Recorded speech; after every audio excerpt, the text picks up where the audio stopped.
भक्ति ज्ञान में आप सभी को भाई दूज की हार्दिक शुभकामनाएं।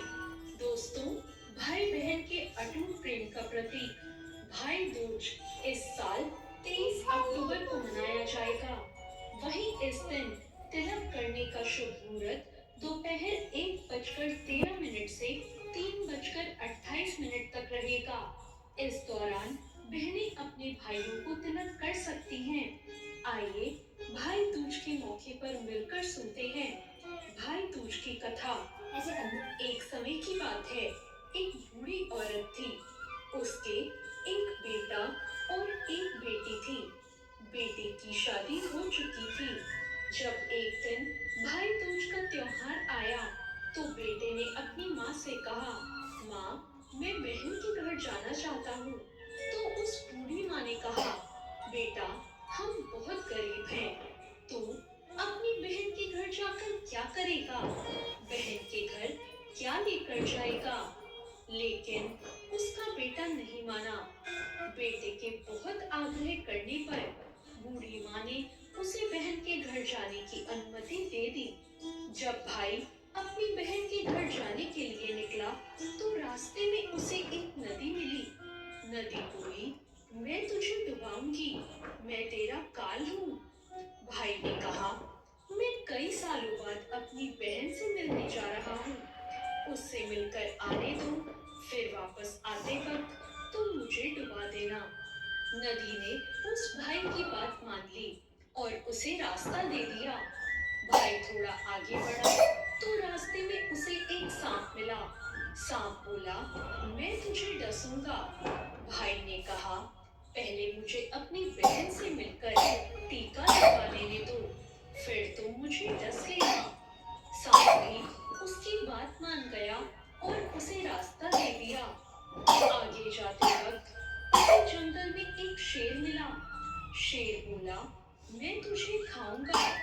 भाई ने उसे भी वही कहा, पहले मैं अपनी बहन से तिलक करवा लूं, फिर लौटते वक्त तुम मुझे खा लेना। शेर भी उसकी बात मान गया और उसने भी उसे रास्ता दे दिया। अब भाई बहन के घर पहुंचा और अपनी बहन को आवाज दी। उसकी बहन उस वक्त सूत काट रही थी और उसकी बहन का सूत बीच में ही टूट गया। ऐसी मान्यता है कि यदि सूत काटते वक्त सूत बीच में टूट जाए, तो जिस बहन के इकलौता भाई हो, वो तब तक नहीं बोलती जब तक सूत जुड़ नहीं जाता। इसलिए उसने अपने भाई की बात का जवाब नहीं दिया। भाई की आवाज सुनकर जब बहन नहीं बोली, तो भाई ने सोचा, लगता है मैं बहुत गरीब हूँ, इसलिए मेरी बहन मुझसे बात भी नहीं करना चाहती। भाई ने सोचा, मुझे तो यहाँ आना ही नहीं चाहिए था। ये सोचकर वो वापस जाने लगता है। इतने में बहन का सूत पुनः ही जुड़ जाता है। वो भाई को आवाज देती है और उसे बात न करने का कारण बताती है, और फिर वो भाई को बड़े प्यार से घर के अंदर ले जाती है। और फिर वो अपनी पड़ोसन के पास जाकर उससे कहती है, कोई जान से भी प्यारा मेहमान आए तो क्या करना चाहिए? पड़ोसन मजाक में कह देती है, तेल से चोखा लगाना चाहिए और घी में चावल पकाने चाहिए। वो पड़ोसन का मजाक समझ नहीं पाती और ऐसा ही करती है।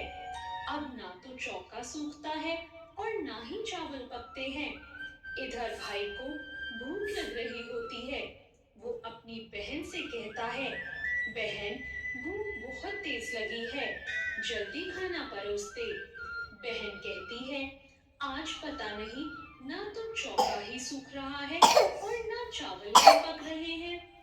भाई पूछता है, तूने चौका कैसे लगाया और चावल कैसे चढ़ाए हैं? बहन कहती है, मैंने पड़ोसन से पूछा था कि जान से प्यारा मेहमान आए तो क्या करें? उसने कहा, तेल से चौका लगाओ और घी में चावल पकाओ। भाई बोला, अरे मेरी भोली बहन, कभी तेल का चौका सूखा है और कभी घी में चावल पके हैं। तू तो ऐसा कर, पानी का चौका लगा और पानी में ही चावल पका। बहन ने ऐसा ही किया और ऐसा करते ही चौका भी सूख गया और चावल भी पक गए। तब बहन ने भाई को भोजन कराया और उसकी तिलक किया। फिर भाई बोला, माँ अकेली है, अब मुझे कल वापस जाना होगा। अगले दिन बहन जल्दी उठकर गेहूं पीसकर भाई के लिए लड्डू बनाती है और कुछ लड्डू अपने बच्चों के लिए रखकर अपने भाई को विदा करती है। सुबह जब बच्चे सोकर उठते हैं तो अपनी माँ से खाने को कुछ मांगते हैं, तो माँ उन्हें वही लड्डू दे देती है। लड्डू देते वक्त वो देखती है कि ये तो हरे रंग के हो गए। अब वो चक्की में देखती है। उसने देखा कि गेहूं के साथ एक सांप भी पिस गया होता है। अब वो उन Laddu I was gonna sleep in late, but then I got high.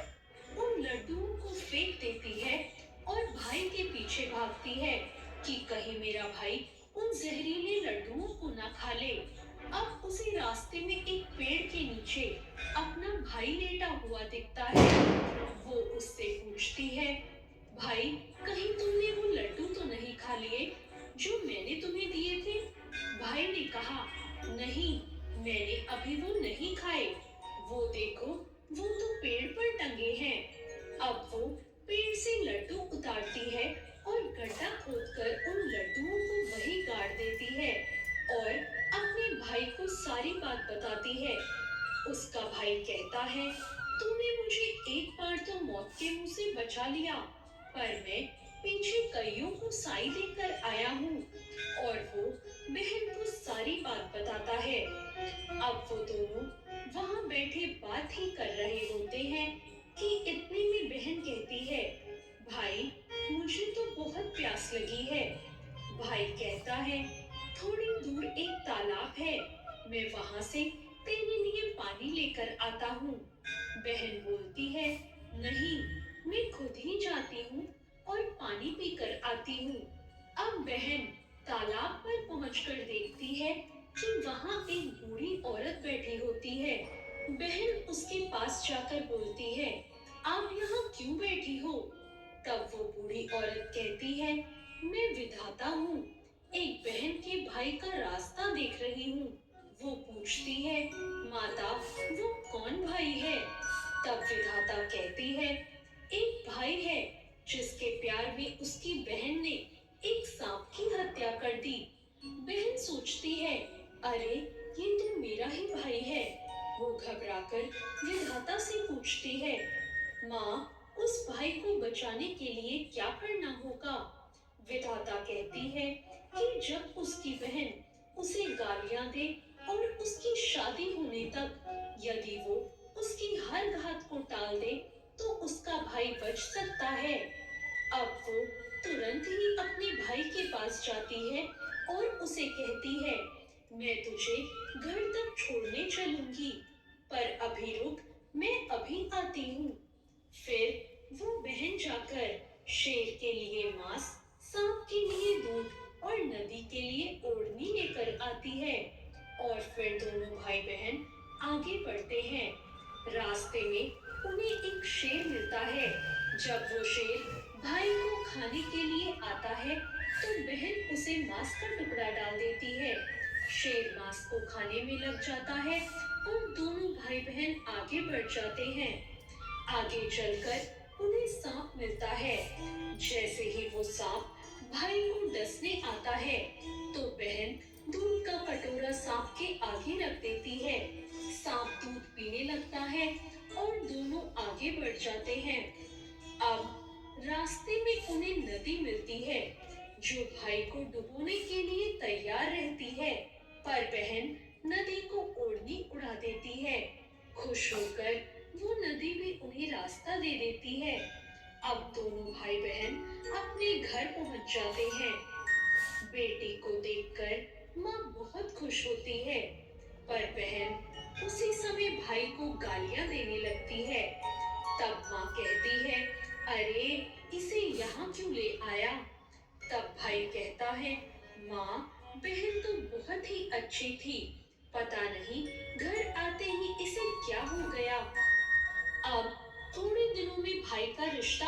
है, तो भी बहन सबके सामने उसे गालियां देती है।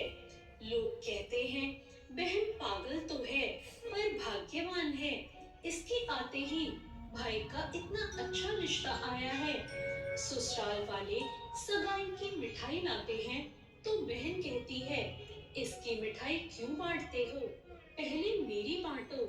और वो भाई को फिर से गालियां देने लगती है। अब भाई की सगाई शुरू हो जाती है तो वहाँ आग लग जाती है। बहन को तो पहले ही पता था कि उसके भाई की घात है, वो तुरंत ही उस आग को बुझा देती है। अब शादी के हर कार्यक्रम में बहन अपने भाई के साथ ही रहती थी। जब भाई की निकासी होने लगी तो बहन बोली, अरे इसकी निकासी क्यों करते हो, पहले मेरी निकासी करो। और फिर उसे गालियां देने लगी और बोली, इसे आगे के नहीं पीछे के दरवाजे से लेकर जाओ। जब बहन जिद करने लगी तो सब उसे पीछे के दरवाजे से लेकर गए। बहन के इतना कहते ही आगे का दरवाजा टूटकर गिर जाता है। सब कहते हैं भले ही बहन कलिया है पर बराबर भाई की जान बचा रही है।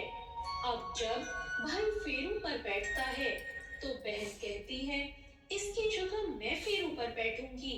इसके बाद जब दूल्हा दुल्हन की रात जगती है तो भी बहन कहती है इसकी नहीं, पहले मेरी रात जगाओ। और फिर वो नहीं मानती।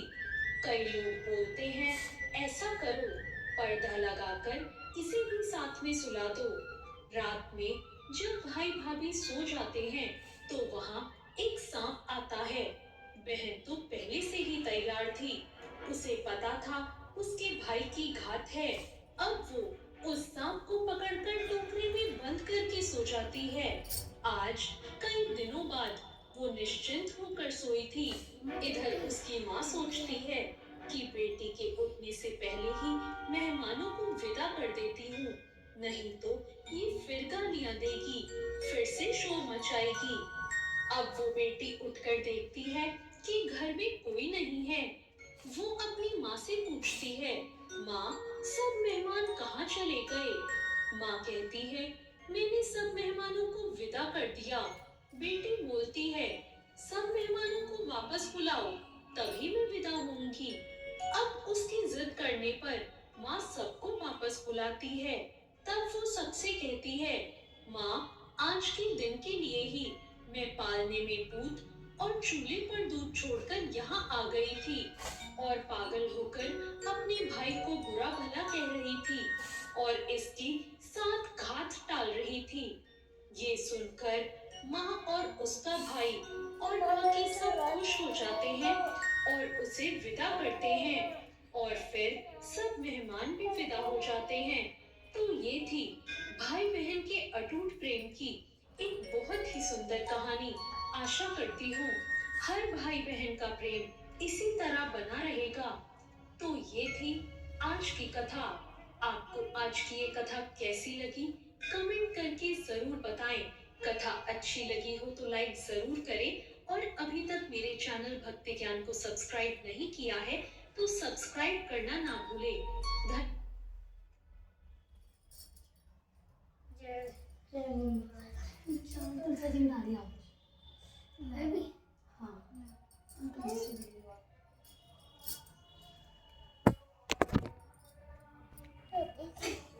दोस्तों हमने कहानी सुन लिया है भाई दूज की।